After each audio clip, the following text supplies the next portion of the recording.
Ron, what is left of that house? Unfortunately, not much, Maddie. Take a look. You can see there's not much left here at all. We're at the corner of 20th and Farron, where for much of the day, St. Joseph fire crews were out here battling this blaze that took place. Yeah, Bob, I was able to talk to St. Joseph police here on scene. They did confirm that this is a shooting. One person was shot in the abdomen, described as a white male. They were taken to the hospital. We're, of course, going to continue to gather as much information as we can. I count about several crews out here on the scene trying to do everything they can to put out the fire here at this home and then save a neighboring home next to it. State officials, along with the Highway Patrol, are sharing a warning about this unsettling and perhaps unexpected trend. They say drivers who just feel the need for speed on Missouri roads to go that fast, they just want you to slow down. We're told by St. Joseph Police that just before 8 p.m. an armed robbery took place here. Now, they did release to us some information to pass along. They're searching for 2 suspects right now. Right, I'm at the intersection of Northbelt Highway and Frederick Avenue. Take a look at this. All the traffic here. Actually, not a whole lot of traffic. This is nothing like you would usually see on any regular weekday at 6 o'clock in the evening.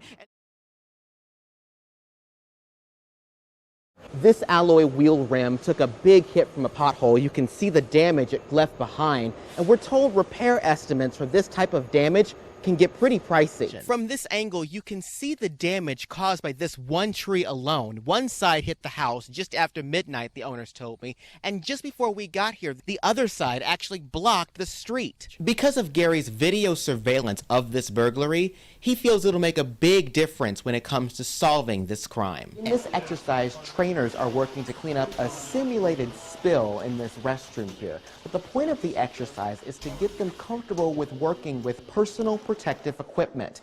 Lover's Lane is one of St. Joseph's most scenic routes, but neighbors say it's also become one of its more dangerous. We're just right in front of Union Station, where hundreds of Chiefs fans have gathered for a celebration 50 years in the making. As floodwaters slowly trickle out of the town of Craig, those who live here slowly trickle back in. I've lived 26 years in this house. Can't even get inside of it because the water's still out front out here. Many now returning to their homes and businesses, seeing what damage the floodwaters left behind. We had water up to about right here. This man, who says he enjoys working with airplane parts, says he lost a lot of them in the flood. You collect everything, so when you retire, you got all your hobby stuff to do, and then you lose a lot of it. While some are able to start salvaging what they can, others can't even gain access to their homes. I don't know what I'm going to do because I ain't seen the inside of my house. For those that can get inside, the sight isn't pretty. This man, who says he's lived in this home for 64 years, fears he will now have to toss everything he owns and start over. Well, at 70 years old, that's a little tough to start over. You don't know how long you're going to have to start out with. For many of the just over 200 people who call this place home, circumstances like these are too much to bear. We know of 11 families that's not going to be here anymore, so it's a shame. I don't want to live in a floodplain, and who else does? Still, not everyone is leaving. Those who plan to stay say they'll be prepared for the next flood. We'll probably raise the house up more. It's either that or move away, but I don't want to do that, really. Despite the loss of so many of the things that make up their lives, this community is thankful everyone in it still has theirs. We can bless God that we still have our lives.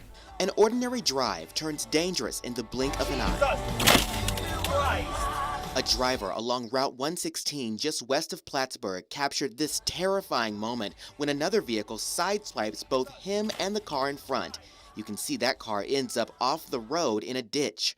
Clinton County Sheriff's deputies tell us the driver that hit these vehicles was under the influence. Our suspect in the case made that choice to consume alcohol and then drive a vehicle where his judgment was impaired. The Clinton County Sheriff's Department says these kinds of incidents aren't uncommon. They say they've investigated 30 DWI-related crashes just this past year alone. But seeing the moment of impact, officers say, makes this case stand out. It's not very often that we actually get to see head-on collisions occur. They said the driver's dash cam video makes it very clear how dangerous driving under the influence can be. He just happened to have it turned on and recording at the time that one of our suspects wrecked vehicles across the center of the road and approached head-on with oncoming traffic. What if there were kids inside of this car? They want this video to serve as a reminder for people to think twice before getting behind the wheel impaired. They urge drivers to stop and think about the consequences. Whatever gets them home safely is always going to be a better option than possibly getting arrested for DWI or facing criminal charges if somebody gets injured on your behalf. It's been over 2 weeks now since students were last in school buildings in St. Joseph. Those buildings now sitting empty as teachers and students are adjusting to the changes brought on by COVID-19. My main concern right now is just being able to check in with my kiddos daily. Contrary to what may be popular belief, this 5th grade teacher at Hyde Elementary School says some kids actually miss coming to class. They miss their friends. They just miss that normalcy and that schedule. Now, obviously, class is not in session for kids here at Hyde Elementary School, but just because school is canceled doesn't mean learning has to stop. So anyways, you get the idea. There are lots of virtual field trips out there that you guys could take right now. Welcome to the new classroom, at least for now.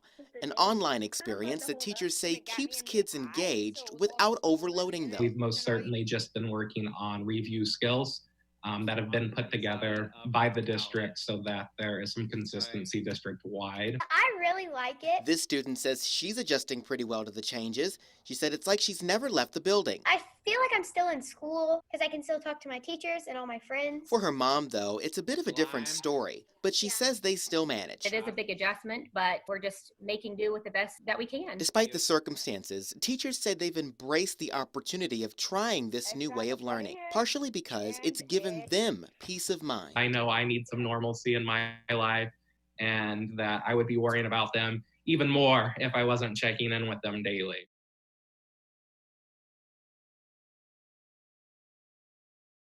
Keeping expired medicine from falling into the wrong hands was a focus of local law enforcement and youth organizations at East Hills Mall today. Good evening, I'm Brooke Anderson. And I'm Ron Johnson. It's part of a nationwide effort to ensure proper disposal of unwanted prescription medications.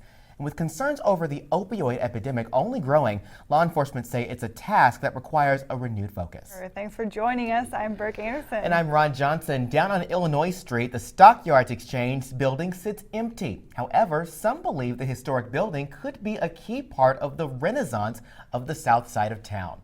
2 crashes in St. Joseph happening in less than 1 hour had first responders very busy yesterday morning. The first crash blocking traffic on Riverside Road just south of Mitchell yesterday morning. Police say the crash happened after one vehicle pulled out of the speedies on Riverside in front of another car. One person was taken to Mosaic Life Care with minor injuries.